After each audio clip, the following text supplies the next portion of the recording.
Apparently you're muted.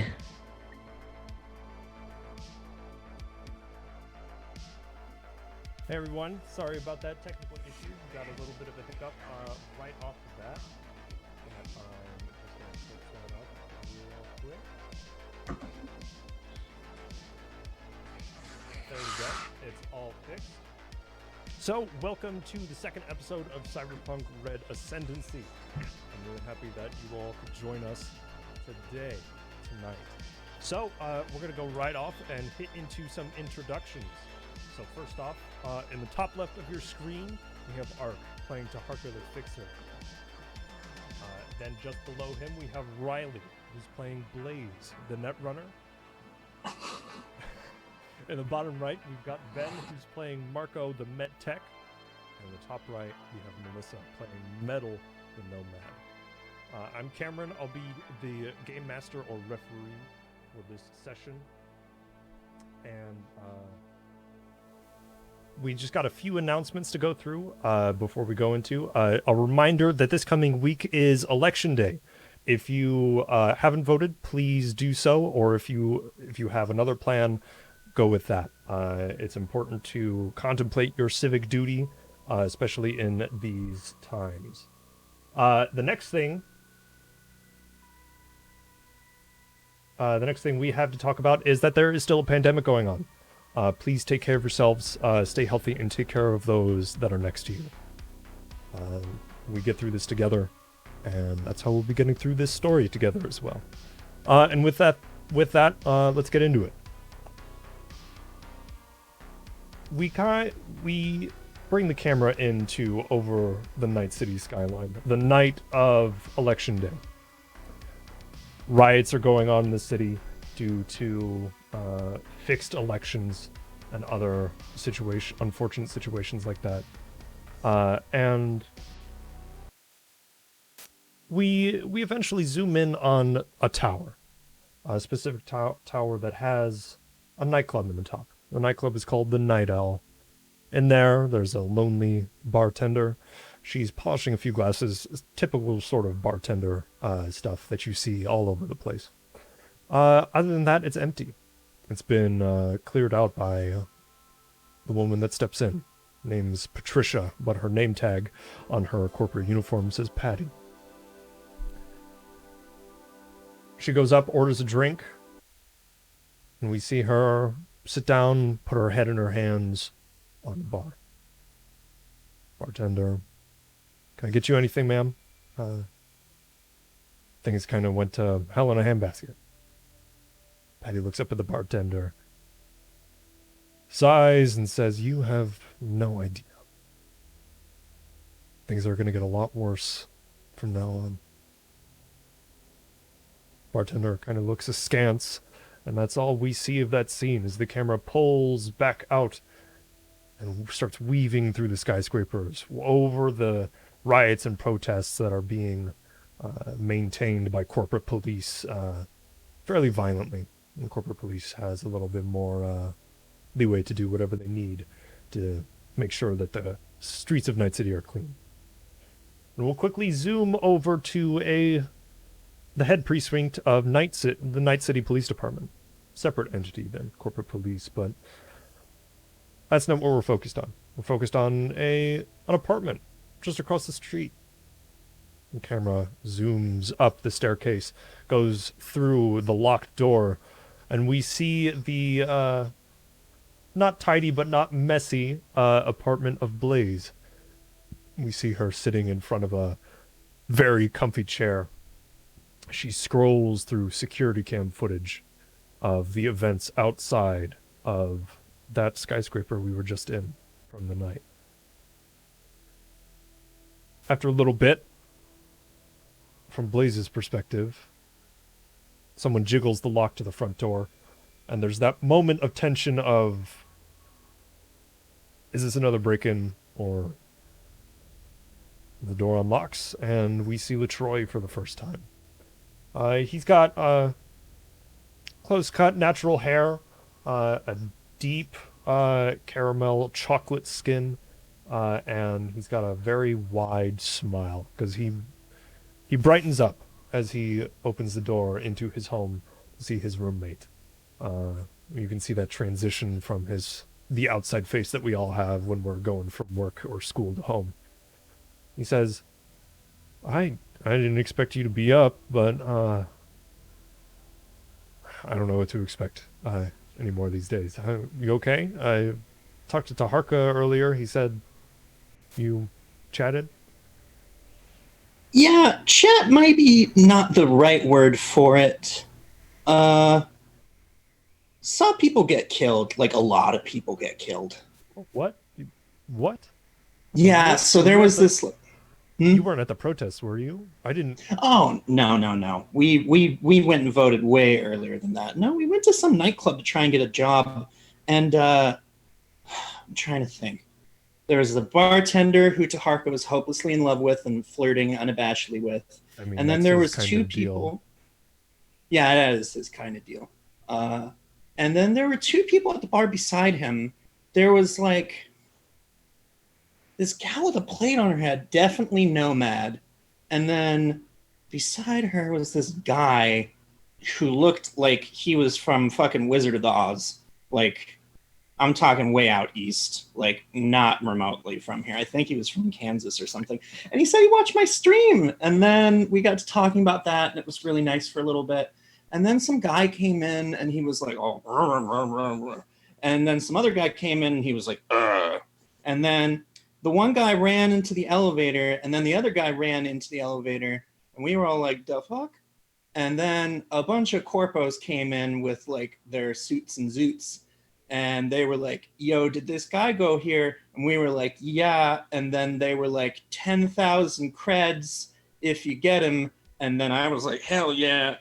And then we went into an elevator, and then, oh, hold on. Yeah, we went whoosh because it was going too slow. So I hacked in the frame and just made it go faster. And then there was a guy on the ground, and he was like, oh no, don't shoot me. And the guy was like, I'm gonna shoot you. And then he was like, blah. And then he was like, threw something on us. It was like all chemical and very Spider-Man esque. I don't know. It was a weird night. How are Okay, you? I, How was school? I feel like you're making things up. This isn't a game that you were streaming or whatever. No, that was my night. So what you're saying is you met up with the Harka, you Uh went huh. and voted, Yeah. and you went to go get a job in a skyscraper. In the Yes. night, that's the night owl, right? Correct. Yeah. And then you met up with two strangers, and you were all four of you were getting a job, and then Well, I need to clarify. One of them wasn't strange to me. He was a fan of mine, and I'm pretty sure he subbed to the stream. So like that's making inroads with the networking, you know? okay, so you're anyway. You meet up with these strangers. Yeah. Huh? You all got a, we're getting a job, Mm-hmm. and then I got a drink. you went out to drink. Anyway, Well, I and then okay. after that, Yeah. basically a hit squad showed up. Yeah. Like a corpo squad. They were like Jesus. rigged up. It was crazy bad. I didn't like it. I figured like trying to get Tarka to get you a job would like get you out of the house, but not like get you in the middle of a hit squad. Yeah, it's okay. It was a decent enough evening though. Though it stained my pants. Please, this is bigger than staining your pants. This is what you did last night. This is bad. You need to We and need to what? immediately uh pulls out his phone and Who are you calling? starts texting. Who are you texting? It's Tarka. I need you to get in touch with him, and we'll cut Okay. real quick to the Night City skyline again. But we'll kind of get that time lapse where the sun rises and the moon sets to Taharka waking up in his rented coffin, one of those little Japanese single bed hotels sort of situations, all piled on top of each other. Tarka, you wake up to so many more messages than you're used to on your communication devices. You've got several from Latroy, you've got 3 from Highlight, and 4 from contacts you haven't spoken to for years. What do you want to do? First thing he'll do is try and work that kink out of his shoulder. Yeah, it's just gotten worse. Yeah. Every time you sleep in one of these, it always gets worse.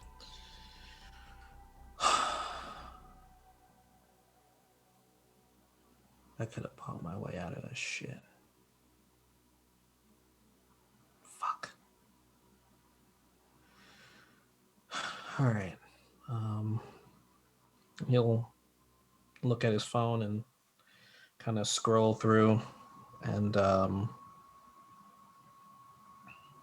he'll start with Latroy. Yeah. So Eh, Latroy,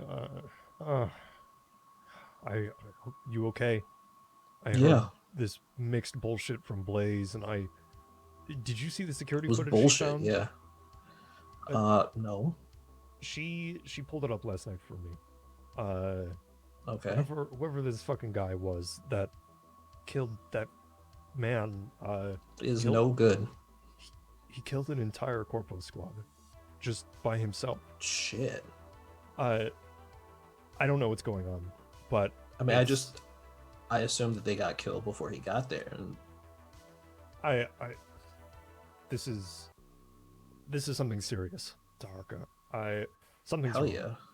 I don't know what it is. I'm at school right now, so Blaze isn't here, but I'm gonna be reaching out to a few of my contacts in the corporations, just to see what's going on. I really suggest you keep your nose to the ground.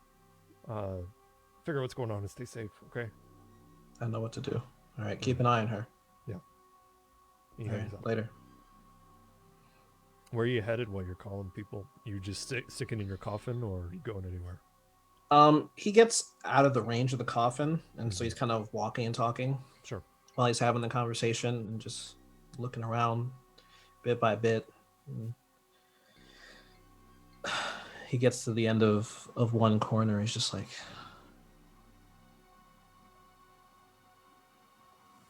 should never say we did that shit. What district are you in right now? You still in the Japantown? Yeah. Okay.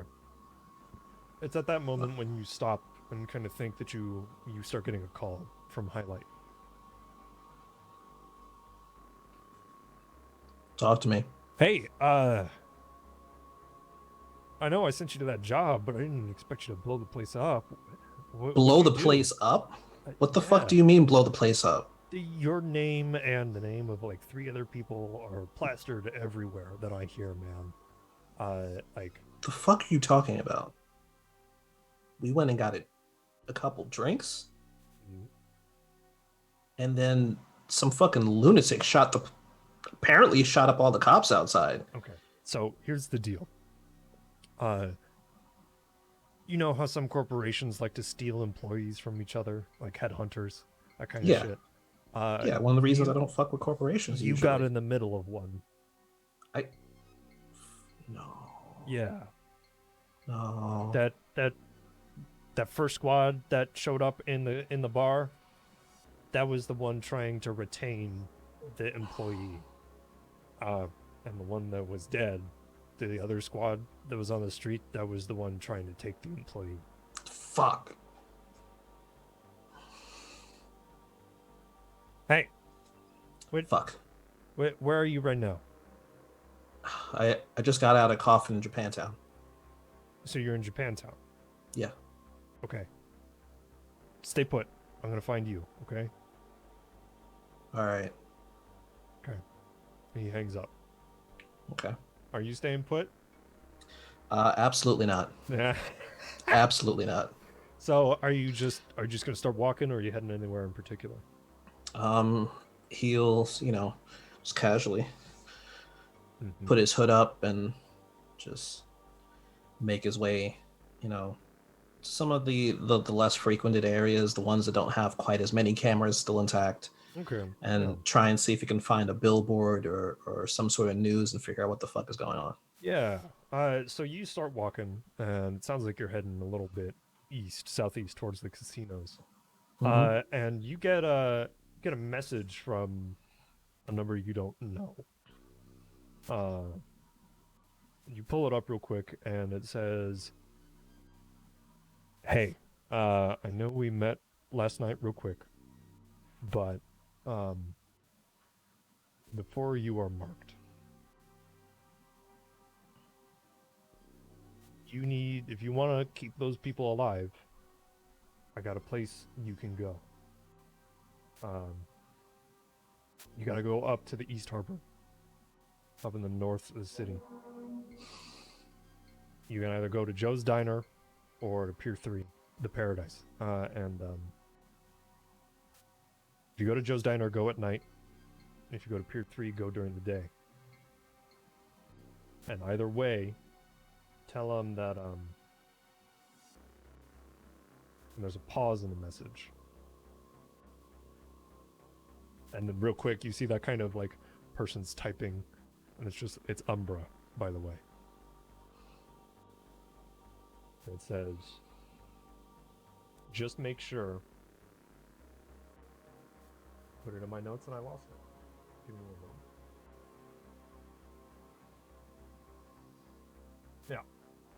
Yeah. Make sure to tell them the moon doesn't reflect off the ocean like it used to.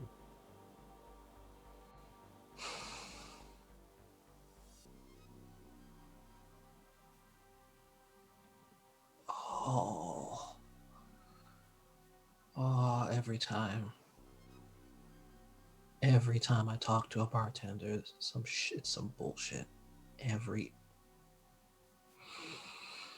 All right. Fuck. That means I gotta find. Oh. And he books it the best that he can, while keeping a low profile. Headed to go find Blaze at her apartment. Okay. Yeah, as you start running, you feel in the opposite hip from your shoulder. It's just like every time you sleep in one of those coffins, it always gives you another joint or body thing to worry about. And as we see Taharka hustling through the now busier, it's just before rush hour in the morning in Night City. So we're starting to see that kind of big city bustle of foot traffic.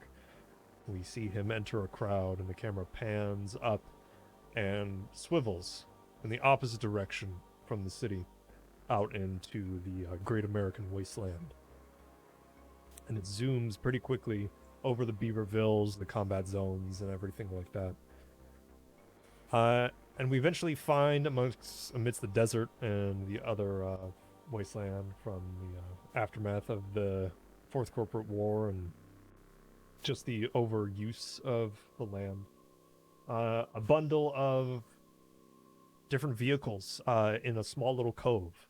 It's got a few boats, a few big RVs, one big 18-wheeler that's old 20th century stuff. And we see a familiar armored car parked amidst them. Marco, you wake up with in the back seat with a stiff neck. You're used to sleeping in cars, but this car wasn't built for comfort necessarily. You definitely found one of the secret smuggling caches that Metal uses and used it as a pillow. You wake up and you see that Metal is awake and tinkering with some stuff under the hood of the car. And outside, it's hot. The sand is dissolved grass and nuclear ash. What do you do? I think once he notices that Metal's up, he'll kind of like scramble to get out of the car and see if he can help. He kind of like wipes the. I'm sure he was drooling. Yeah, probably. Wipes the drool off his face and like realizes it's a little too hot to wear his jacket, so he takes it off and throws it in the car. And he's wearing just like just a regular undershirt with no sleeves. Sure. Metal, Hey, Metal. Sorry, Ben. Metal, you woke up definitely earlier than Marco. Mhm. You didn't want to, in the middle of the night, probably like 2, 3 a.m. is when you got back to the Concord, the kind of nomad family that you live with. And you didn't want to introduce Marco, to them just because there are a few people who don't like outsiders amongst the family. And also, it's a safe place to stay. And you're not afraid of anyone breaking into your car, especially out here. Mhm. You woke up, looked over to Tyra Aaron's boat, and her car's not there. And then you just decided to start tuning your car when maybe a half hour later Marco gets out and starts looking at you expectantly. Sorry, the car's not super comfortable. I would have invited you into the boat, but it's technically not mine, so Yeah. It's fine. I really appreciate it. It's I had to sleep in my car a lot when I was driving out from KC, so I really appreciate it. So I didn't have to rent a coffin back in the city. I've actually never rented one, so luckily. I mean, I've slept in worse places, though, I'm sure. Yeah. And just go back to kind of tinkering. At that moment, both of you are kind of standing awkwardly, and you hear the rev of almost what sounds like a modified dirt bike motorcycle sort of engine, as a very short man, about 5'2", takes off his helmet. He's got a half of a handlebar mustache. It only comes down about here. It's like he was trying to grow it out, but it didn't grow all the way down here. It's all like dirty, nasty blonde that's also covered in dirt. He's got a little button nose, bright blue eyes. And he's kind of shaped his head into an attempt at a mohawk, but it didn't really work. And he's got little patches of armor, and Metal, who's that? This is a new friend and possible recruit. Yeah. He looks at you and says, my name's Silver Teeth. It's because I got silver teeth. And as he says that, you see inside of his mouth, he does have probably 3 or 4 teeth that either look silver or are silver. What's your name? Marco, I'm from out east. How Nice to far meet out you. east? Kansas City, Where's that? Kansas, East. east of here. Yeah, several days drive. If you think about it, we're all east to everybody. You go around the world and it's east. You go east and But it's closer if you go east. Like, if you actually go east, it'd be closer. It'd be longer if you went the other way. Yeah, all right. Yeah, fine. So why are you bringing another rat in here?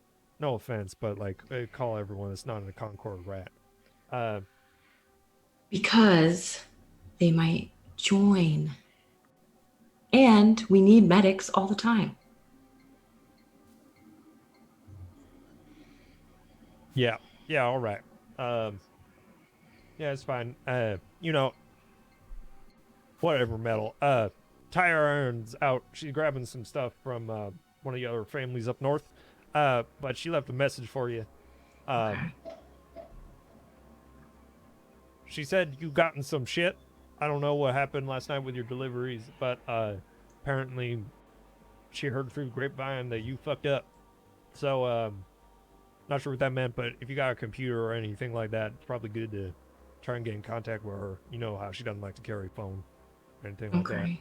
So, yeah. Also,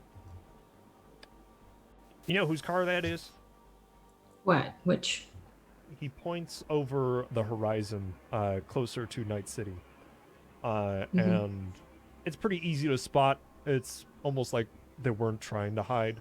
There is a very nice and top of the line sort of corporate car that's just sitting there, just at the edge of the horizon. I don't know. No, I don't know who's. Well, that's some dangerous shit. You're the only one that went in that city. Well, I didn't do anything. Well, I'm not saying you did anything, Mel. I'm just saying that, like, why are they here? I don't know. I didn't do anything. So why would I know that? I don't know. You show up at 3 a.m, got someone in the back of your car, and it's got a few of the family members upset. But, Well, he didn't do anything either. He was with me the whole time, and we didn't do anything. Okay. Wait. Well, what happened? What went on? Where'd you pick him up? Well, on the delivery, just, someone wandering, you know how that is. Yeah, well, not a place to go. Yeah. And then I went to check. What was I doing? We didn't even go anywhere really. Like, there was voting happening. We heard some gunshots. You didn't vote, had a few did you? drinks. Yeah, they kicked us all out. Why the fuck would we vote? You know? Well, I talked to a few people, and there were some things that could help them. So I voted to help them. Yeah. All right. That's fine. Well, you want me to go check out this car, or are you gonna do it? Well, maybe check it out, but I don't know. Be All right. careful. Yeah. And don't mention me. Just in case. What? You said I'm the only person that went out, so. All right. I'll go check it out. And he puts his helmet back on, hops on his bike, and revs off, doing kind of a curved path heading towards the car. Okay. So I wanted to write kind of like a ciphered note to leave. Okay. For Tire Iron, just in case we don't get to talk in a specific way that people can't overhear. And then kind of start just packing stuff up just in case. Yep. Marco, what are you doing? You just kind of waiting for the hand of God to come up? No. So I think that he would move to the car to kind of casually make sure his Uzi is within reaching distance, but also because he has one cyber optic eye, he's going to use that eye to use his teleoptics to zoom and keep an eye on things. And if things go bad, then he would try to do supporting fire for Silver Teeth. Yeah. Go ahead and roll me a perception.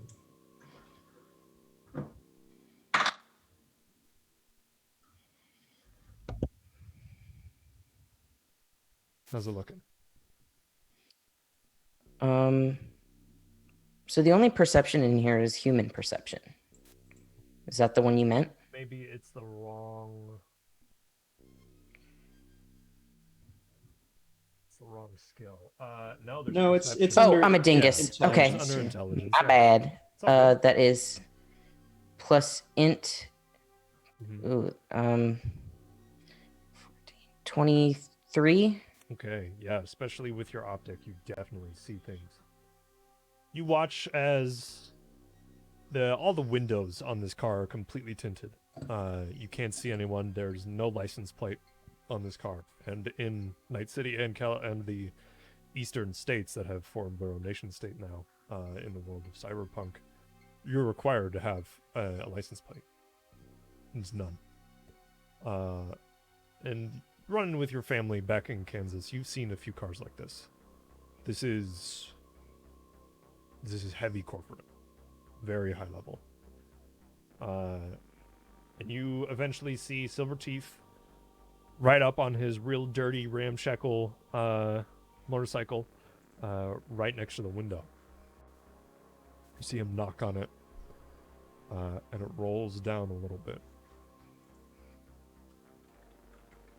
You see that they're having a conversation.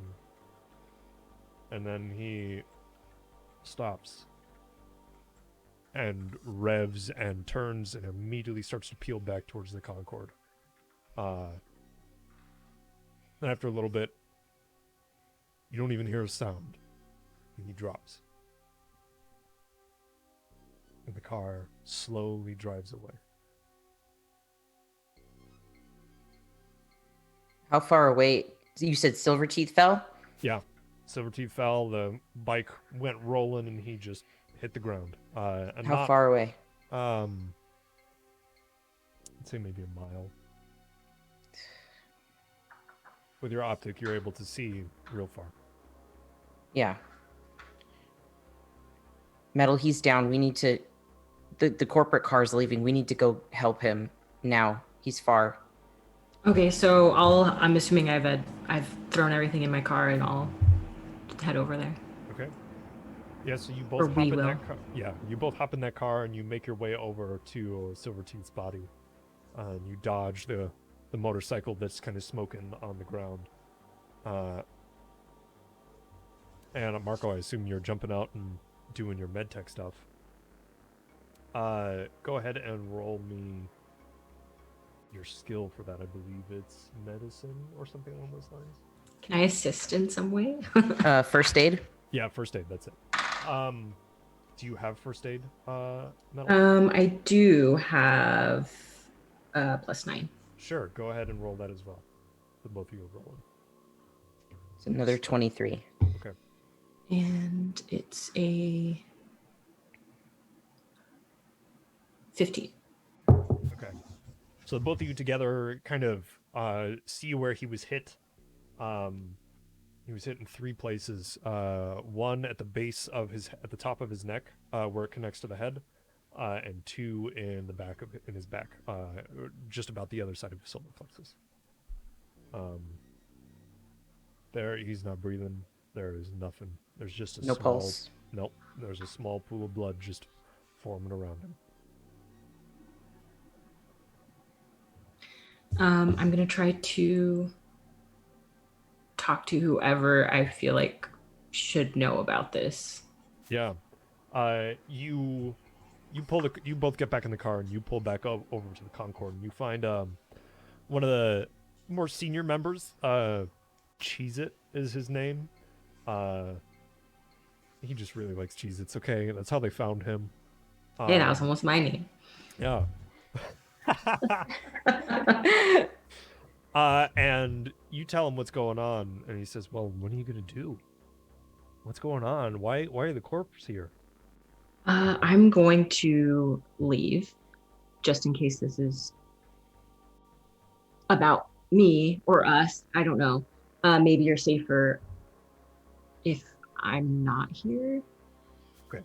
I'll let everyone know. Do you want me to give anything to Tyre Iron? I know you two are close. Well, I left a note for her that she'll understand what it means. All right, I'll tell her you left a note and everything. But yeah, get out of here. Be safe, okay? Come back if you need anything. And I don't know how long I'll be close, but you can radio me. Okay. Yeah. If you're out in the wastes, we'll find you. Okay. Also, if you're in Night City, we'll find a way. Okay. Okay. All right. Stay safe. And you kind of hug, and you head on your way. So where are you driving to? You just driving into the city? Yeah, not anywhere specific, probably. Somewhere where I can try to learn what's going on without people seeing me or recognizing me, I guess. Sure. Yeah. I'll wear a hat to cover like this very specific Absolutely. thing. Marco, while Metal's driving, you get a few notifications on your phone from numbers you don't know. And it just says, head to Joe's Diner or Pier 3 Paradise. You'll be safe. And as the camera's in the car watching these two kind of react to everything that's going on, as we see Marco silently start talking, appraising these messages, the camera zooms in on that chat box, and then zooms back out as we transition to Blaze's apartment. A few hours later in the day, just because it's going to take Tarka a little bit to walk there while staying hidden. Blaze, what are you up to? You just streaming, gaming, doing your normal thing? I think she's going to finally check a box off of one of her notes. That she keeps a bunch of notes on her monitor, like of things to do and track that stuff. One of them was to find out the first name of one of the officers of the precinct across the street who's been a little overly friendly with her. So she's going to try and crack him and get his name. Officer Jeffers. Officer Jeffers. He's a fan of your streams, who also happens to be a cop in the Night City Police Department. After some pretty easy digging into Night City's police department database, they don't have a lot of security. There's some, but nothing that you can't handle. I'm not even going to make you roll for that. Sure. You find his name is Perry. Perry? What a freaking dork! Perry Jeffers. You actually find his records of why he joined the Night City Police Department, and it says to make a difference. Aw, Perry. And she says this out loud, just, aw, Perry. And you also find that he really hasn't done anything. He just kind of does foot patrols and doesn't get in any arrests. He doesn't have any special badges or anything. One of the good ones. It's kind of useless, yeah. And at that moment, after you kind of reminisce over his actual name, you hear very aggressive banging on the door.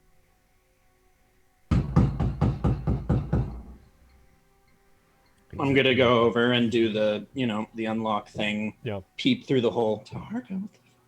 Hurry up! Hurry up! Just, in! Come on! Hurry up! Chain, open the door. What? Blaze, open the fucking door. Oh my god! Chain off. What? What's so urgent? Pushes the door closed and he starts locking all of them. Do you see like a ghost or something? We're gonna be the ghost if we don't hurry up and get the fuck out of here. What are you talking about? Have you looked at the news yet? No, you know I don't read.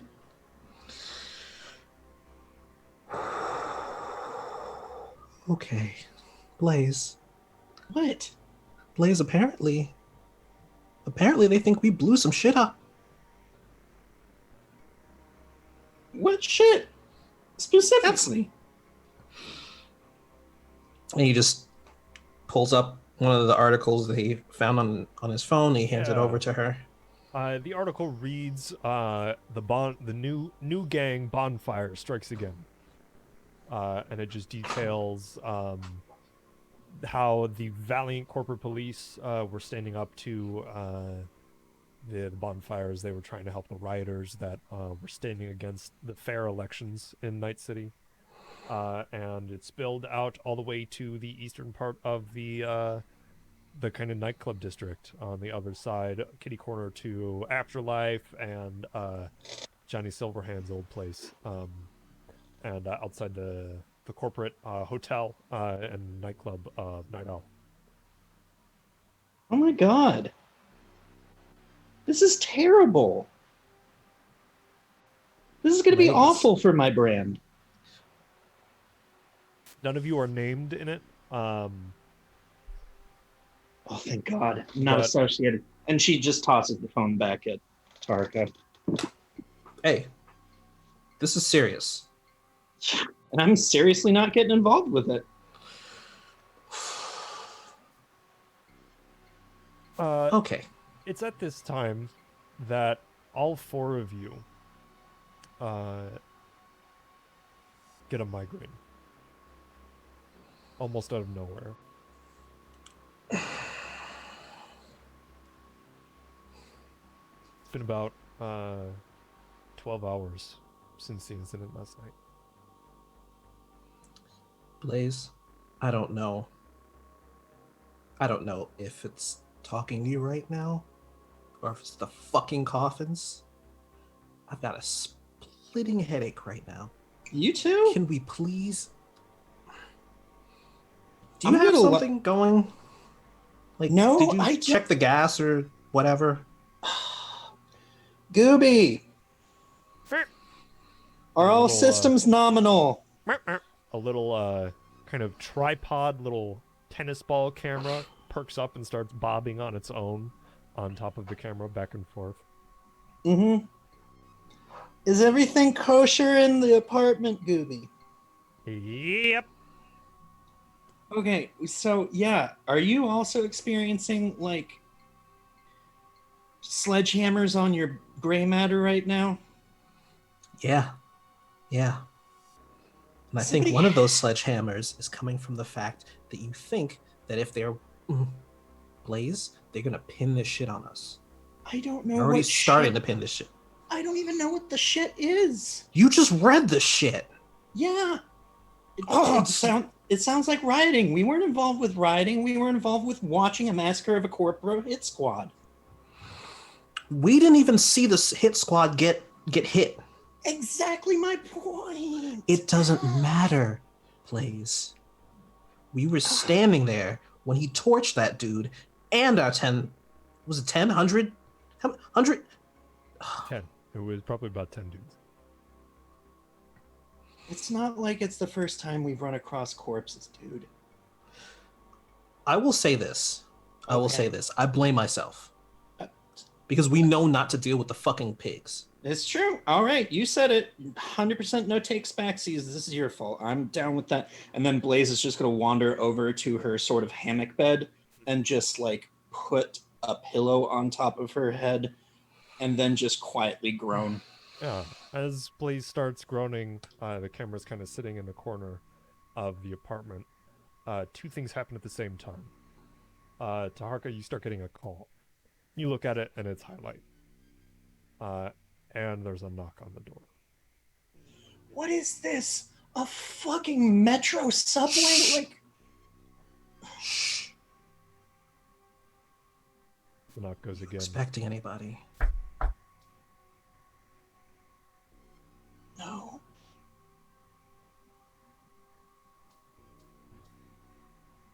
It's too early for LaTroy to be home. LaTroy lives here. Yeah, he's at uni right now. Great. Get ready. And Taharka will reach into his right pocket and he'll pull out. Okay. And Blaze will like motion to just like get in that corner. She's gonna look through the people. Yeah, you see Officer Jeffers. What the fuck? And Blaze, are you home? And then Blaze is going to look over at Taharka. Okay, Taharka's already on it. And then carefully position herself in whatever way that blocks the most of the apartment and just sort of open the door with the chain on. Hi. Hey, Blaze. So this is the first time we see Officer Jeffers. It's kind of a thinner dude. Kind of think about like the stereotypical like 90s sitcom cop, the one that's not fat. Just the two stereotypes, the really thin one and the fat one.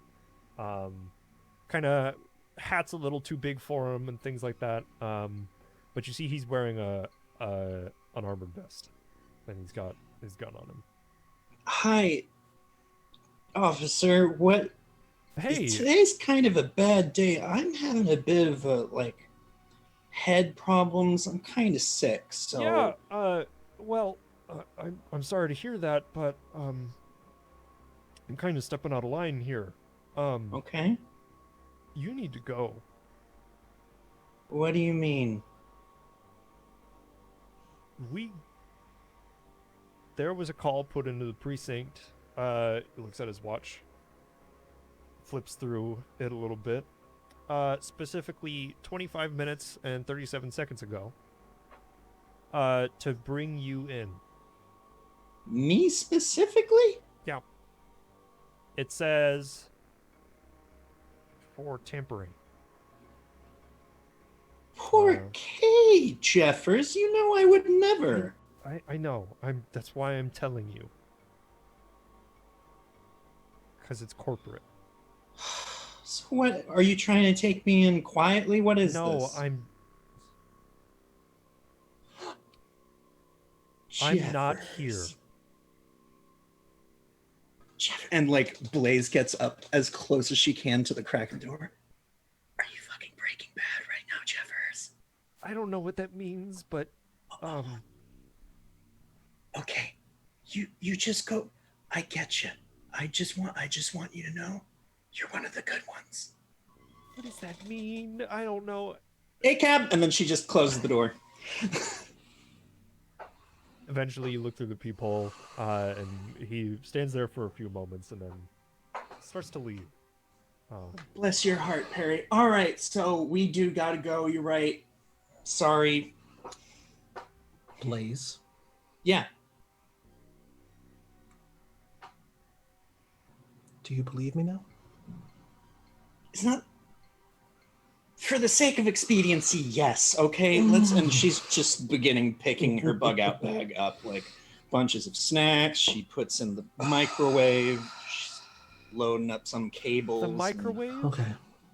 Yeah. Packing them. Okay.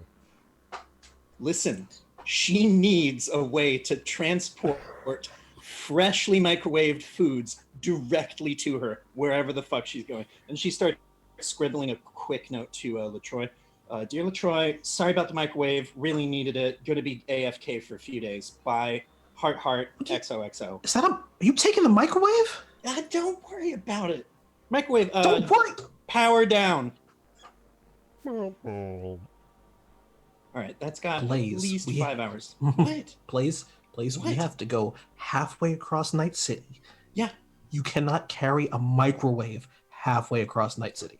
I'm only bringing the essentials, and she swings like a World War I style like duffel bag over her shoulder, like one of those big, thick, chonky sausage boys. How tall is she again? Those things are big. She's about was it 5 even? I think it might have been 5 even or something. All right. Like that. Okay. Respect. Especially if she can lug that around. Yeah. This is how I have to. Okay. Well, are we going or not? You just have to give me a second. Okay.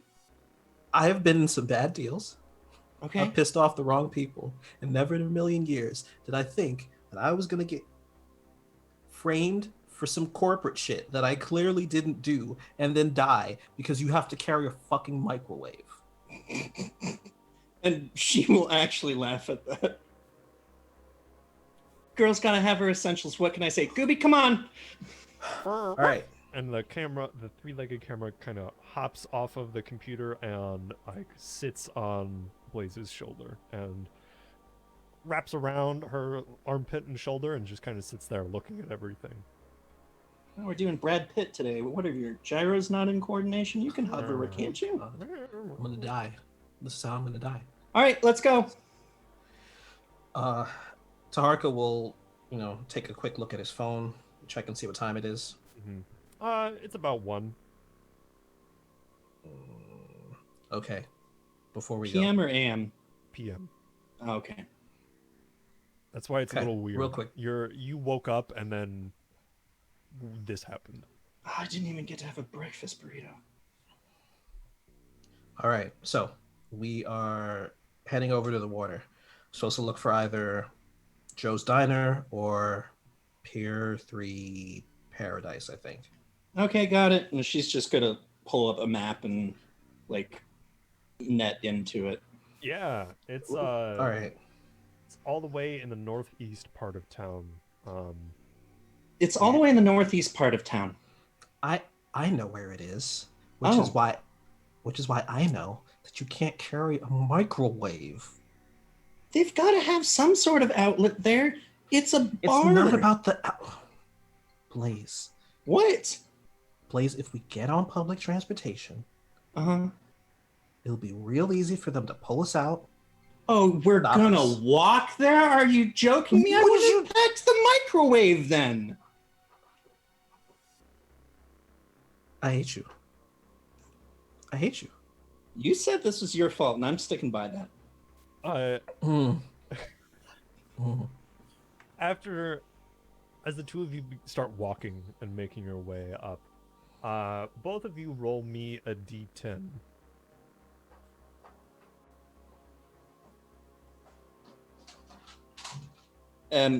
Are we adding anything to it? Nope.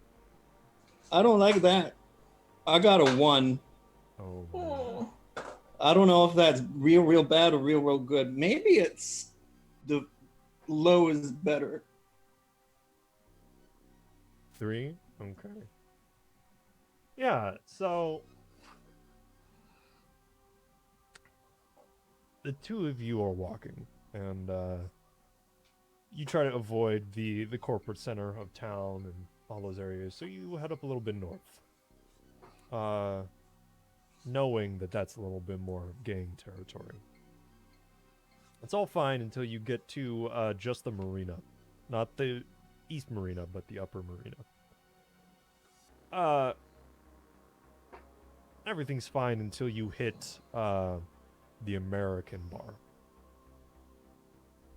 Now, when we say this bar is titled the American Bar, and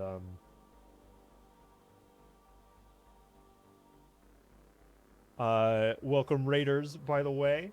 Welcome to Cyberpunk Ascendancy. So you stop by the American Bar. You're walking past it, but then you see a few folks look out at you funny. Now, Taharka, you know about these folks. They're from a gang called the Maelstrom. And they have a particular gang leader, and he is some of the worst news ever. He talks a huge game. He talks a lot about how his ideas are the only ways to be, that if you're against them, then you're against America. Talks about all these different things of that the Maelstrom is the group that is going to bring them to the forefront, bring their ideas of the best America, the best world that they can to the forefront. On top of that, they're also a dangerous Ripper gang that'll go up to anyone that they see has implants, rip them out, and sell them on the market. And they're eyeing the two of you. You want to do anything specific to kind of dodge away from that?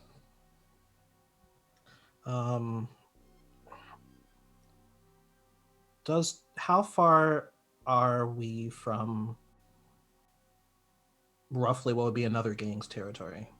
That would be the East Marina where you're headed to. And it's definitely probably about a mile, not too far, but you're so like maybe 5 blocks. What is it? A little bit more than that. So you're a ways away on foot, but they don't seem to be too. They're just watching you. But as the both of you know, in Night City, that's enough. So what are you two doing? Just slowly pats his left pocket,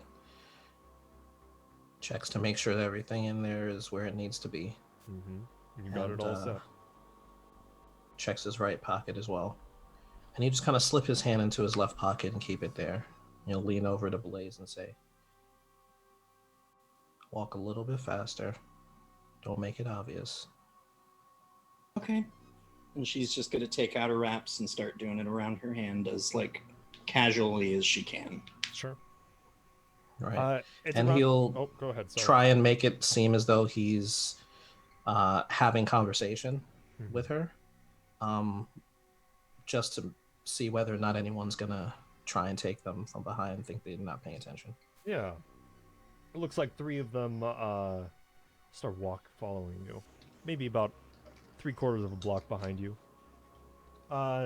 Luckily, it's around this time that you see a familiar armored car. You know how some people in like Art, you live in Brooklyn. Some people that aren't that are from Long Island, they're driving and they're like, "Oh, where the hell am I?" It's a little bit like that. You see that familiar armored car and you look in the windows and you see that kind of plate on the side of the head of Metal and Marco. And I'll give them a wave. So I'll like pull up next to them and roll down the window and be like, "What the fuck is going on?" Open the doors. We gotta get in. Let's go. So yeah, I'll actually open it from the inside Okay. Yeah. since they won't know how to open it from that side. Yeah. All right, Blaze, Yeah. I'm in first. okay. And Blaze scoots in, pushes her big bag into one of the seats in the back, and then rides in the middle next to it. Yeah. Marco, hi!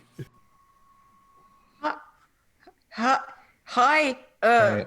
What is going on? We just got like a bunch of weird texts about like a pier or something. Yeah, we're being framed.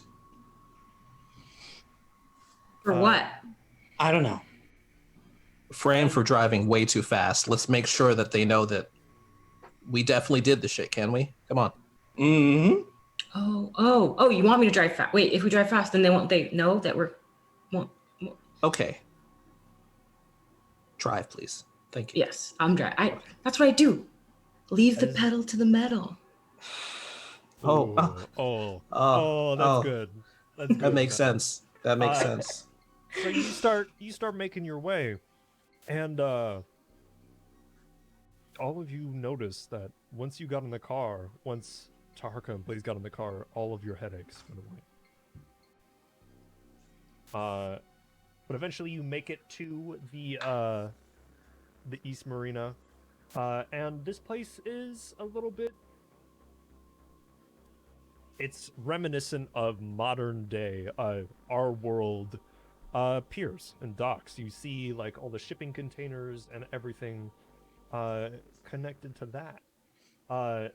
It's nowhere near as modern or cybernetically enhanced as a lot of the Night City is. Like, it's not Times Square to 10,000% in the entire city. It's a lot of old pier warehouses that have been converted into other things. You start coming in from the northeast of town. You're driving along the road. And you're right next to the water. Marco, is this the first time you've seen the ocean? Or been this Yes. close to it? Yeah. The ocean looks like a deep, murky green and brown. Sick. It looks sick. As you're driving by, you don't see too much. You see like the kind of normal detritus that you can expect in any waterway in the cyberpunk America of plastic, pieces of other degrading material. You also see a bunch of dead fish, and you look about and you see a red spot in the water as well. Just looks like red algae. It's definitely a lot calmer here. Doesn't look like there's a lot of presence of Night City PD or even corporate police. Definitely no corporate police here. Taharka, you know the most about this place. This is the last bastion of Union-controlled territory. This is where the last Union exists in Night City, and one of the last unions in the United States. You easily see Joe's Diner and the Pier 3 Paradise. The sun's not setting, but it's probably around 4 or 5 p.m., so it's starting to head down that way. You also see a few other stores. I'm gonna pull up that list for you right here, just so I have the accurate information. Yeah, you've got Joe's Diner, the Pier 3 Paradise, a place called Weird Stuff. That Blaze, you've heard of Weird Stuff. This is kind of like techie heaven.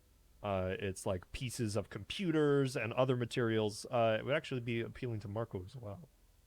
It's got all this different junk, tech from all over places, pieces from old machinery from the 20th century and the 21st century as well.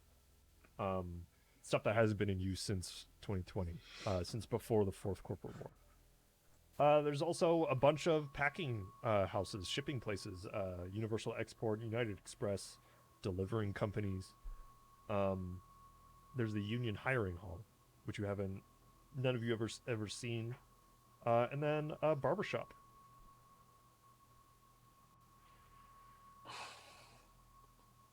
And Metal, you eventually find a parking spot. You all step out eventually to seagulls all circling around, doing their typical caw, their annoying sky rats of the sea. And it smells of like a rancid salt in the air as you get wafts of the ocean. There's a few people milling about.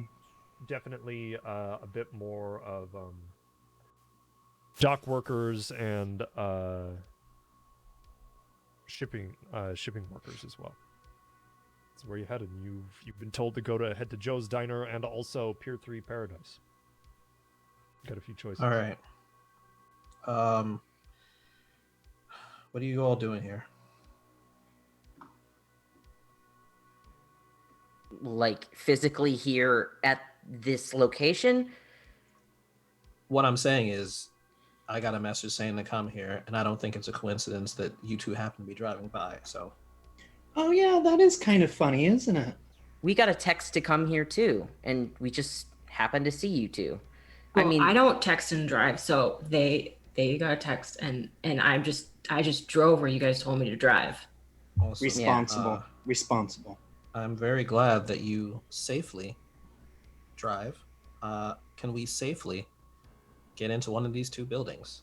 The bartender from last night,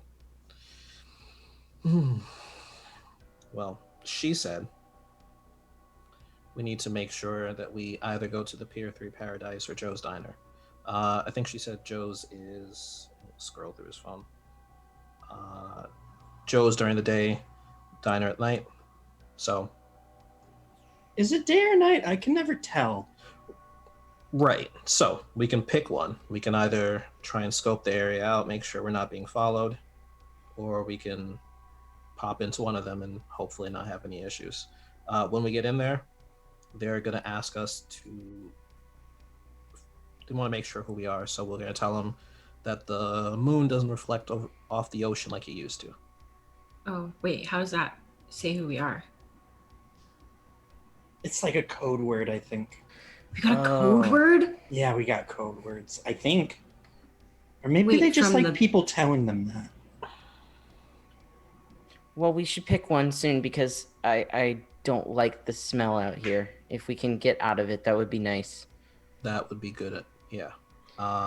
So, what do you want? Warehouse or diner food? I'm awfully hungry. Diner it is. Let's go. And then maybe we can hit up Weird Stuff after this. Marco, you'd probably like that place. Oh. Cool. Okay. Yeah. So you're heading into Joe's Diner? Yeah.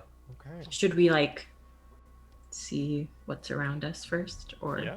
Go ahead and roll me that perception.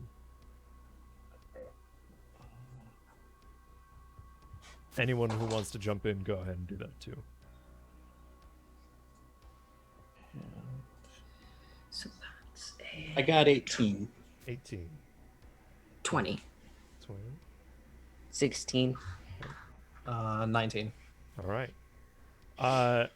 All of you see the the general amount of same things. You see people milling about. You see a few dock workers standing at a corner, standing outside Joe's Diner. A few people are starting to go into Pier 3 Paradise. It looks like also having a nightclub in there. There's also some food, delicatessens, things like that. You see a wide variety, a diverse bunch of people from all walks of life walking around. You see one of the big things you see is a few people wearing yarmulkes going into Pier 3 right now. But you head to Joe's Diner, and as you get closer, it looks like the old warehouse has been transferred into what looks like a 1950s diner. Right now, it's packed with people. All dock workers. You see a big guy with giant metal arm that looks like you can see exposed wires, and the casing is a little old and rusty. And that's the kind of feeling for a lot of the augments that you see for people.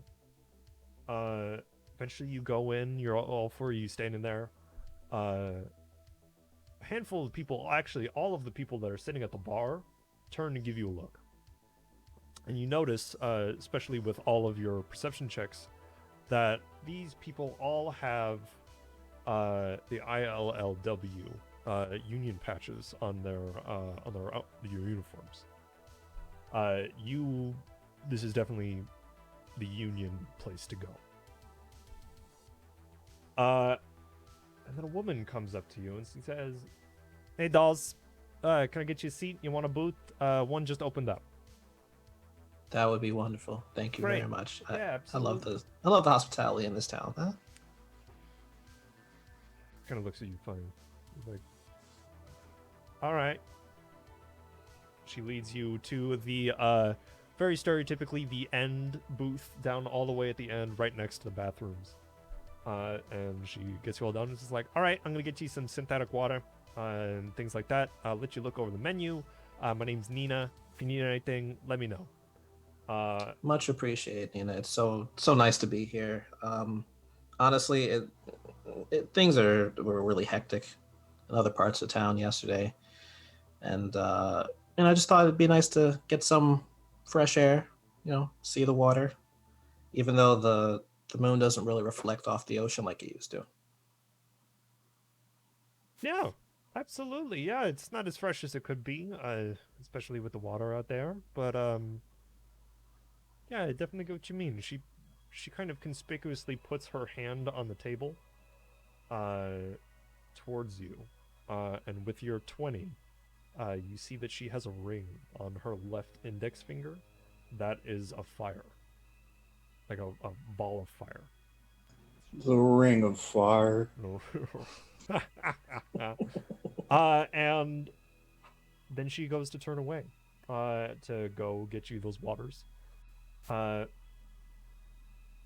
After a little bit, someone goes up to the jukebox and starts playing Ring of Fire. And all the union workers in the place give an affirming grunt of like, "Oh yeah, this is a great song," kind of thing. You definitely feel like you've all walked into like the old history books, if you've read any of just like what it used to be back in 1993. And eventually Nina comes back, gives you those waters, and says, "I got somebody here that wants to talk to you. Stick put.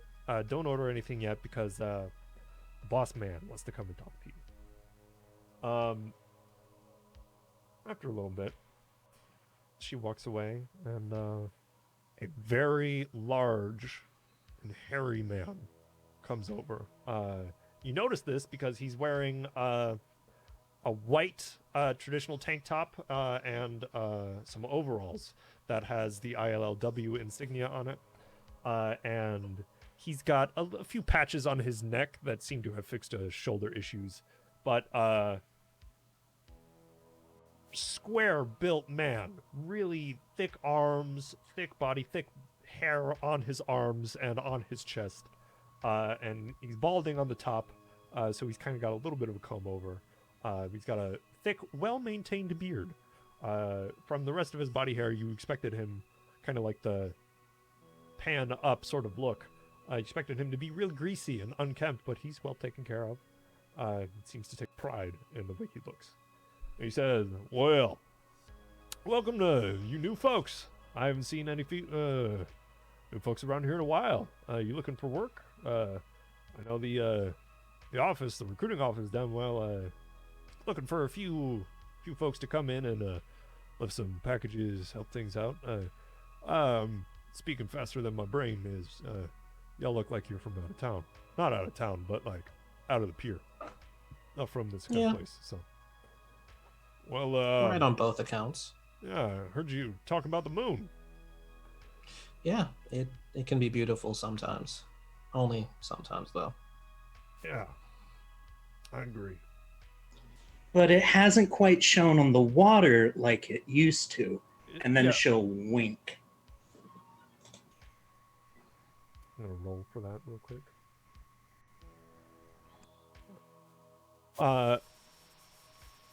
He smiles knowingly and kind of pats Blaze's hand on the table. It sure does. Well, sounds like you're looking to talk to Lightbringer. Am I right? Yeah, sounds about right. Well, my name is Mountain Joe. Just call me Joe. I'm from Virginia originally, but moved out here when I was just a kid when the work stopped for my dad. But we all have things like that, don't we? Yeah. Yeah. Well, drinks are on the house, not food. We can't do that. Well, I know how it goes. I'll get your message to good folks. They should be here any minute. And he kind of hits his fist on the table gently and makes his way to the back where you saw him come from.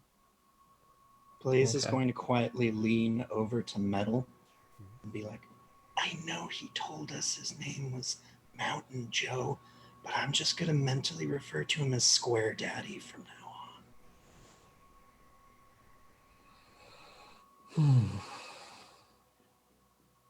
on. Nina eventually slides over and just like, so I heard the drinks were on the house, so what do you want? We don't have much way in alcohol other than beer.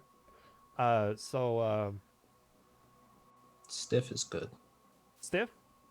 Rest of you? Or you just go with the water? I'll also take I don't know, something not too hot, something not too heavy to eat. Okay, I can get you. What do you suggest? Joe makes some good fluffy eggs. He's pretty good at it. So and it surprisingly doesn't have any hair in it. So it's always a plus. Eggs all around. Can you do like a breakfast burrito? I can get you some French toast. I'll take eggs. Oh, you don't want French toast? It's good. No, I'm against the French morally. Why? They just too many letters in their language. It's just too difficult. I was trying to talk to this guy. He plays this game called Gravity Dudes. Are you familiar with Gravity Dudes by any? Yeah, my son plays it. Oh yeah. So anyways, I was trying to get into this all-star lobby. It was this whole bet thing, but moral of the story is the French can't be trusted. And she like breaks it off as she catches Taharka's like face out of the corner of her eye, and is just like, well, all right, yeah, I'll tell my son about that. That the French aren't to be trusted in Gravity Dudes. That's I think he'll find that funny. Probably it's one of those. And she looks at Taharka. It's one of those internet jokes, right? The memes. They don't call them memes anymore, but anyway, I'll get it's you something. Food. It's something. Yeah, I'll get Do you. you have anything food. with like spiciness? oh yeah, that'd be so good. How spicy you want it? Well, now I'm nervous, so maybe not like top spicy, but Let me like tell you, we got people from all walks of life in the ILLW. So they bring all the foods. Like, if you've been to Delicatessen in Pier 3, oh, if you haven't, you should. It's got the best heroes, best sandwiches. You can go anywhere. They're talking about bringing back the bakery. I'm not sure. I think that would be a stretch, but I know the folks would love it that work the pier. But anyway, I'll get you your food. Not too spicy, but spicy. I got it. Anyone else want any spice? I'll do hottest. Hottest. Okay. How about you, Mr. Glum? And she points at you, Marco. Do you have something like hot to drink, like coffee or tea or something? Yeah, I can get you some coffee. Hey, tea. you want it black or you want some milk? You want some sugar? Milk and sugar, yes, Sure. please, and eggs. Yeah, absolutely. Yeah. What is this, sweetie? What do you have in terms of alcohol again? We got beer. I'll take a beer. Do you have an ID? No, actually, oh, ID. Do you have ID? Yeah. Gamer girl. You got ID? And then she's gonna pull out her ID and show. And she looks at it. Oh. You're older than you look, which is good. I get told that a lot. Thank you. Wow. And she says, "Yeah. Anyone else want beer?" I'll actually have a tea too. Oh, Give it a try. Okay. Yeah. I haven't had no one's ordered a tea in forever, so the bags might be a little old, so it might have a little bit of stale taste, but I'm sure it'll be fine. It's better than any of the synthetic stuff you can get. Oh, I shouldn't have said that. Real tea? No, you should have said that. Yeah, well, yeah, Joe gets some of the real stuff. He knows someone out east back in Virginia, so yeah, I'll splurge the two of you. Yeah. So, and she bustles away and gets out of there. That's a little bit before anyone shows up, but then a familiar face just slides into the booth, kind of bunching up next to Marco. Nowhere near in combat dress or anything the last time you saw him, but he's definitely got his hair, and it's no longer gunmetal colored. It's kind of a dirty blonde brown color, and it's pulled up into a top knot. You see Callan. And says, well, I think I've seen the four of you before. I actually know your parents, man. He that kind of takes him out of his like I'm in control here sort of move, and he's just like, what? Yeah, like I deliver food and stuff for them, and I've seen your picture like all over the place there. I mean, you look different, but you're with the Concord. Well, yeah. Yeah, I hired you guys to deliver them food. Oh, well, I do that. I'm the one that does that. Oh shit. Mm-hmm. Do you know about your mom? Yeah. I'm sorry. There's not much I could have done. Yeah. He leans out into the hallway, and his kind of heavy boots hit the tile floor, and he waves someone over. And a woman approaches you all. She's Taharka, if you thought Umbra was beautiful, this woman is like sends a shiver through your body. She has this rich caramel skin color, long, beautiful black onyx hair that just falls in wonderful waves. You're not sure if it's naturally that wavy or if it just falls that way, or if naturally wavy or she does stuff to it. She has a piercing gaze of one bright emerald-colored eye and one dark, ugly brown color. I only say ugly because it looks like something happened to her eye, and that's her natural eye. She has this fierce countenance to her. Her eyebrows are kind of angled down towards the top of her nose, and the ridge juts out into a prominent hook. And she sits down powerfully. That's probably the best way to describe how she moves in entirety. It's just full of power. And she looks at all of you and says, "You four are really fucked up." Well, How? no. We didn't do Sorry. anything. Let me rephrase myself. You didn't fuck up. You got fucked by the system. So, let me give you a lowdown. You got in the middle of a hit. Well, at first you got in the middle of an employee transfer from one pharmaceutical company to another. Well, biomedical tech. We don't know why or what he was carrying, but the guy's name was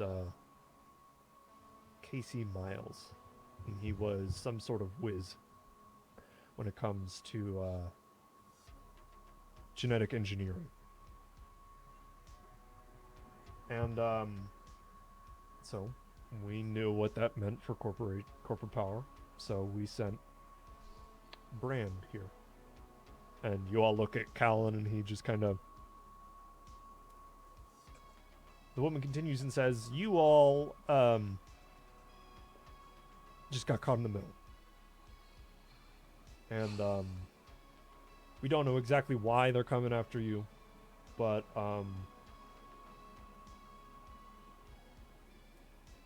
we're not sure who it is. But we know someone is coming." So, got a few options. First one is going to suck, because it's going to be the worst and the one I don't want to do. We can take you out back and end it quickly. You'd be surprised how many people take that option. No. Actually. Yep, from all of your reactions, I assume that's not one. I haven't introduced myself because it's a surprising amount of people that take that, rather than be hunted down by corpos. So, the second one is we give you up, and in exchange, you get some information for us on the inside, and we try to make things easy. Or you scratch our back, we scratch yours.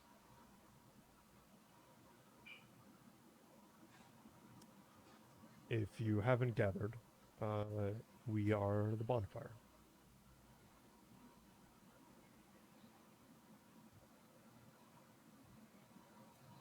I don't know what that is, but Yeah, like, what's your deal?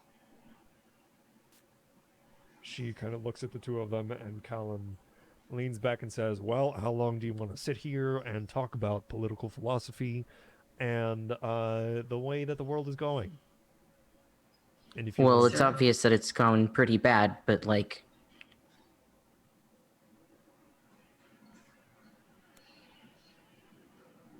it's up for debate. And she cuts it and says, "No, it's not. Bonfire Short version. is..." She smiles. And the short version is, it's all gone wrong. And all of the answers that everyone else has posed, they're not working. Or they are working for the wrong reasons. Or their ends were just as wrong as the errors they tried to fix. We, as the bonfire, have decided to take it in our own hands to be a little bit more heavy-handed with how we try to change things for the better. Of course, we all have That's our... a way of putting it.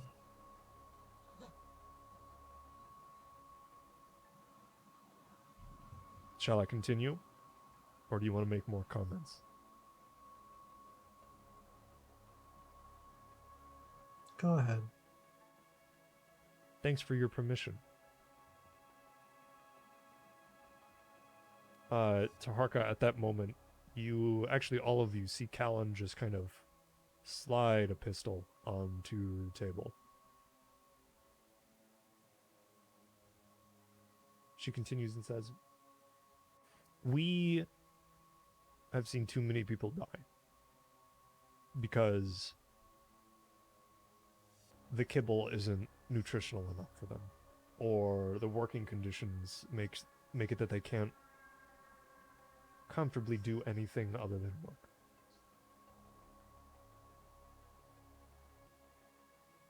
We are trying to change that for our own individual reasons, but also as a group. That's what we're about. The short version. So,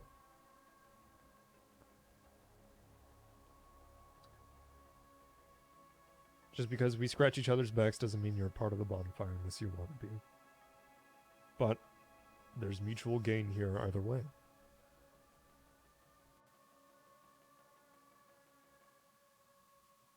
What do you need? What do you need from us? Nothing right now. But there's plenty that will come up. I already can see, and she kind of looks at Blaze, that some of you have some skills that we don't have right now.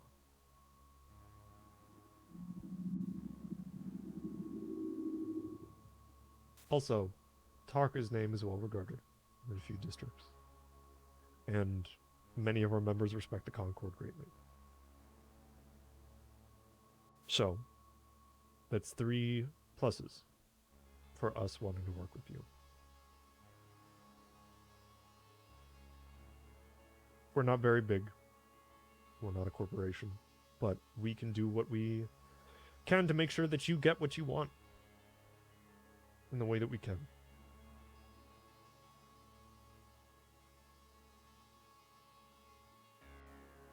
So, like, you actually care about helping the average person?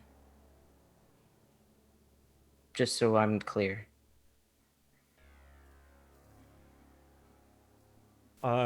At that, Taharka, you notice 3 union workers have turned their heads, kind of trying to be destined to listen into the conversation.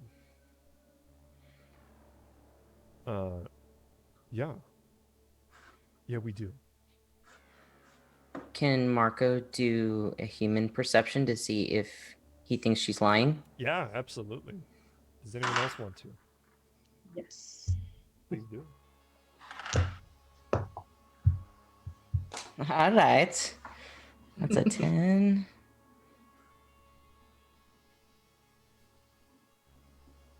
24. Okay. And I only got 18. Okay. 14. Okay. Taharka, you're like, yeah, she seems honest. Marco and Metal, you can see that this woman is a very guarded person. But in her short response of, yeah, we do, you see a fire inside of her that is hungry for change.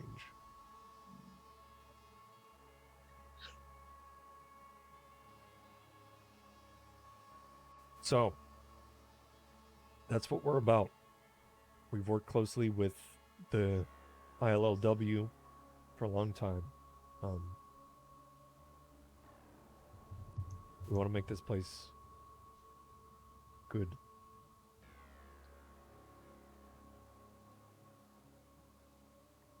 It's probably not safe for you all to head back to where you're staying or where you're from. We can get you contact with Concord if you want. We can get you in contact with anyone safely as we can with our materials, if you want. But there's some coffins down the street. They're not the most luxurious, but it's what we've got. And Brand here will be your guide for now. I have some other things to go attend to, but you can call me Lucerys. Or they call me Lightbringer. She stands up and says, don't worry about introducing yourselves. I already know who you are.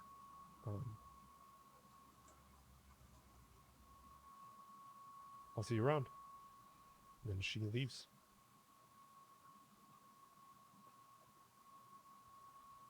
Talon just sort of extends his feet and scoots down a little bit so his feet are resting on the other bench of the booth, and puts the gun away and looks at the four of you.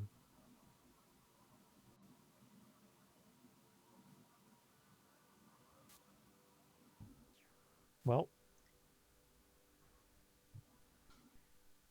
so we're helping people ultimately by helping you. Yeah. Like people like your parents. Yeah. That's why I joined in the first place. I grew up in Beaver Towns, outside of Night City, and just watched my parents go to work every day and come home with nothing. When I watched them break their backs for people they didn't know, and it wasn't fair. And then I watched my friends, their neighborhoods turn into combat zones.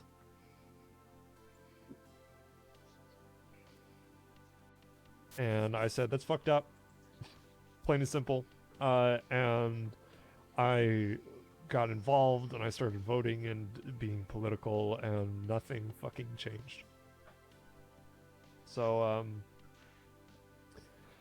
I got angry one day. I had a fight with my parents about what I can do, what we can do as people. And I said, fuck it.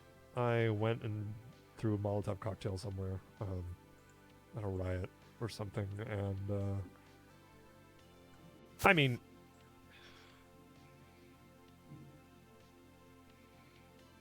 there's a lot more in between, but yeah,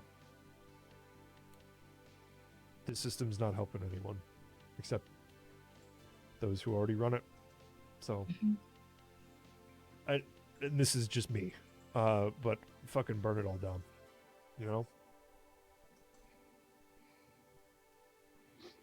Anyway, that's probably not like the best, like, encouraging way to recruit you, but that's not my fucking job.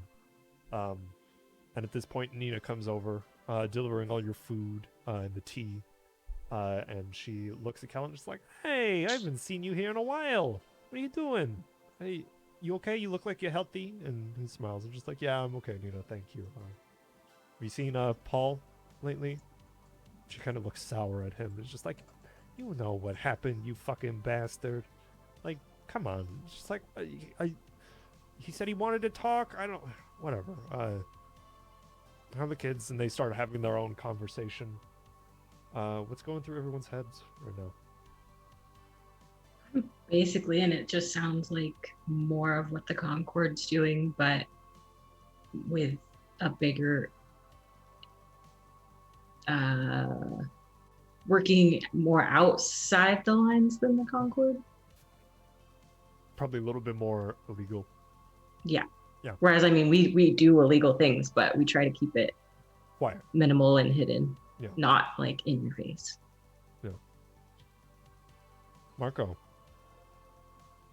He's been carrying that vial of the liquid in his pocket, and like during that whole conversation where Lightbringer was telling us all this stuff, he kind of just had his hand in his pocket, and he's just like holding it and does like he doesn't know what to think, and he's like wondering why this guy had a hit put out on him and what this liquid could be. I mean, if he was a genetic engineer, biologist, whatever, it must have been dangerous, but he doesn't know what the fuck it is. Yeah.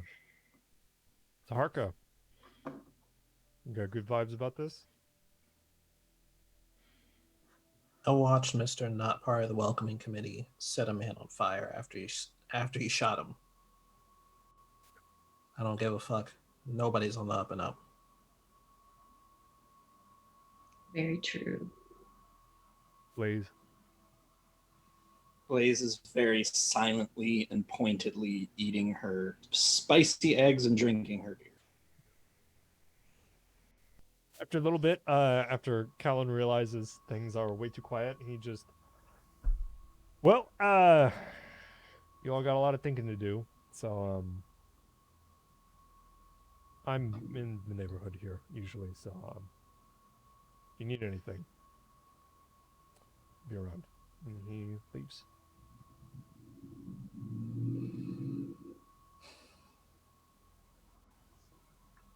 Nina checks in every once in a while, refills your synthetic waters and everything like that, but, before you just eat in silence, or you talk about anything?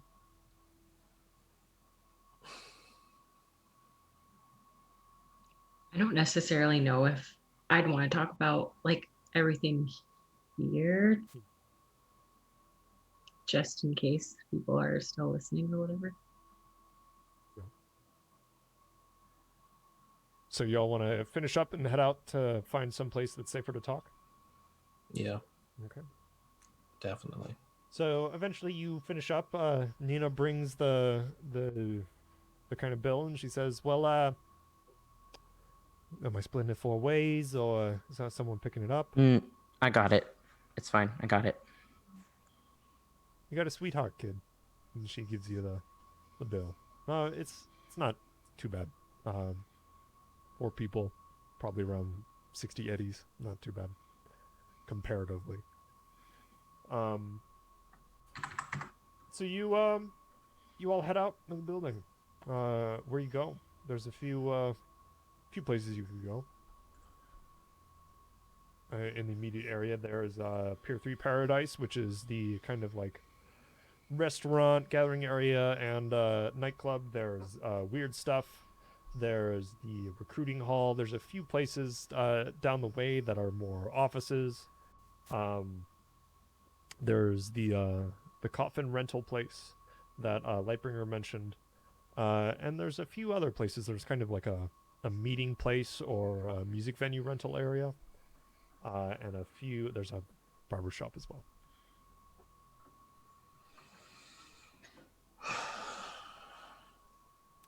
There's also just the pier to go out near the dock workers. I imagine the work going on will kind of be loud enough to kind of drown us out. Possibly, yeah. Let's take a walk. Sure. You all start walking past the warehouses down the pier. The camera kind of sits a little bit, almost like it's out on a dinghy on the water. Watches you all walk, find a place next to a shipping container in the edge of the pier. You can hear the lapping of the water just kind of hit against the concrete legs of the pier. Some of you sit down. Blaze probably sits down because her legs over the edge, kicks a little bit. You guys have a decent place to talk.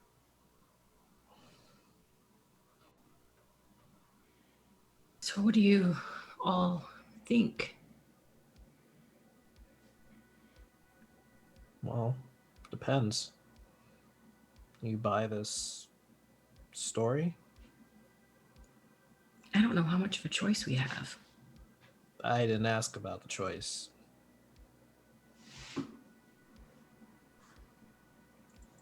Something about her, though, the way she was talking, it seemed like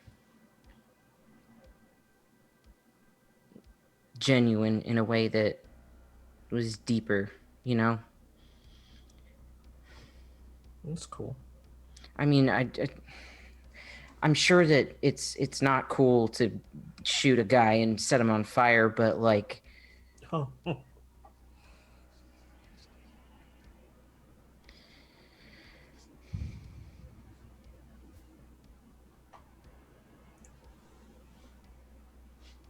Blaze, how you doing? Oh, yeah, I'm good. I might go to weird stuff here soon. Weird stuff. All right. Oh, the Yeah, place. the Like, electronics store. what do you Yeah. mean? oh, that's what you were talking about? Yeah. Oh, I thought you were I just thought, making a yeah. weird comment. That's why Like, I I'm was gonna go to weird confused. stuff. I'm gonna do some weird things. But Yeah. yeah, place. Okay. No, Sorry. it's a tech store. That's okay. Yeah. So, but what besides going there? What should we do? Well, coffins for everybody. But beyond that, I don't know. You're gonna have to get some kind of work. I highly doubt they're gonna keep feeding us free drinks. So Well, they said that they would put us to work. yeah, and that's good. But trust me when I tell you, you want to have a backup.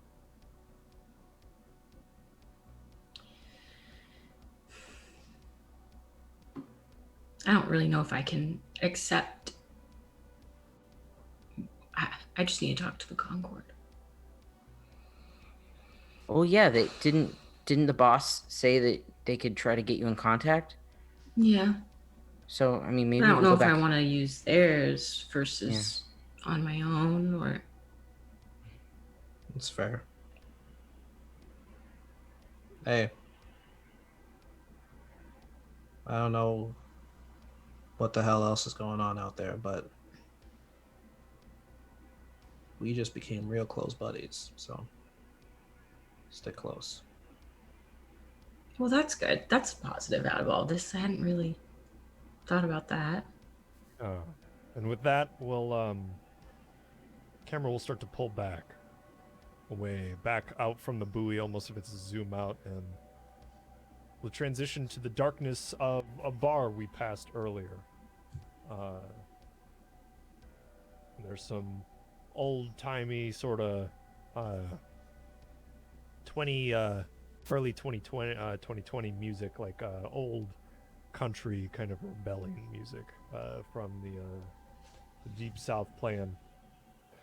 And we see Patty, Patricia, the woman who's in the bar, case manager for Casey Miles Casey, sorry. And she's sitting at the bar. Well, Mr. Appleseed, they're in their territory, and we would love for you and your boys to make this problem go away or fix it for us. And we take a look at Johnny Appleseed, or Jonathan Appleseed, as he likes to go by for the first time. And he's a man in a denim vest that's sheared at the sleeves. Looked like it was a jacket, and he's got a few patches on there. But the most prominent one is a fist holding a hammer up. And it's a very evocative imagery for people in Night City, that it is the symbol of the maelstrom. Johnny takes a toothpick out of his mouth, smiles real ugly, and says, yeah, me and the boys can take care of it. Shouldn't be too big of a problem. Only 4 of them, dead or alive, right? But, you know, alive is preferable, like all these kind of jobs, but sometimes dead is better. We'll hear a few chuckles from around the bar, laughing at an old school movie reference.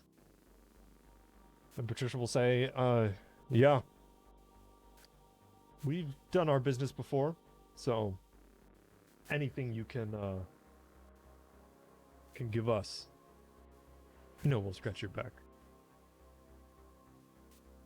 Appleseed gets that ugly smile again and says, "You corpos suck ass, but you're not too bad. You ever thought of joining a gang?" "No. I appreciate the offer, though. Just, here's their names." And she pushes over 4 folders with Marco, Metal, Blaze, and Taharka on each of them separately. He says, "And they're with the bonfire." "Yes, shouldn't be too hard to find them. We just clocked them in the East Marina." "Alright, we'll figure something out." Cameron start to pull away from the bar as Appleseed and a few of his friends start to get up and head to the back. And with that, we're going to close out this episode of Ascendancy with that little warning there for the viewers. We're going to go around and have everyone introduce themselves, talk about what they're up to and where we can find you. So first, we'll start off with Melissa. Tell us who you are, where we can find you, and what you got going on. So I'm Melissa, playing metal right now, and you can find me at So Much Geek, like SEW, like. Yeah, the link above her head, absolutely. Yes, right above me, on both Instagram and Twitter, and I do things. Yeah. All right, Ben, you're up next. Hi, I'm Ben. You can find me at Benbo Kenobi, pretty much any social media. I do a lot of 2D art, and I post a lot of political stuff, and shit posts and stuff too. Black Lives Matter, trans rights, land back, all that fun stuff. Yeah, all right. Riley. Hi, I'm Riley. And you can find me if you can and if you dare.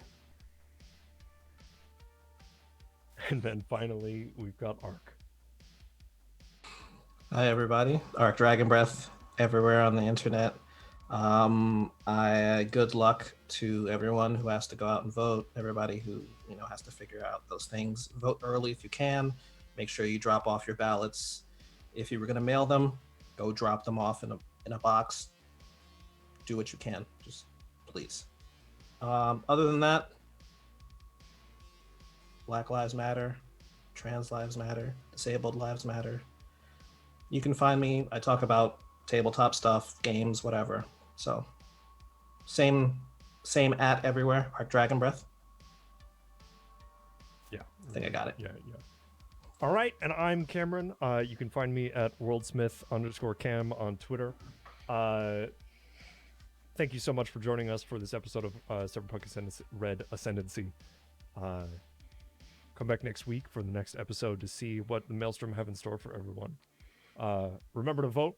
Remember to stay safe. Protect yourselves and others. Black Lives Matter. Trans Lives Matter. Disabled Lives Matter. Take care of each other. Work together. Mutual aid. We are nothing without each other. Have a good rest of your night. I believe Critical Role is starting in about 10 minutes. Make sure, if you're a Critical Role fan, to catch in. Stay tuned. I believe they just arrived at their destination up in the north. So, we'll see y'all next week.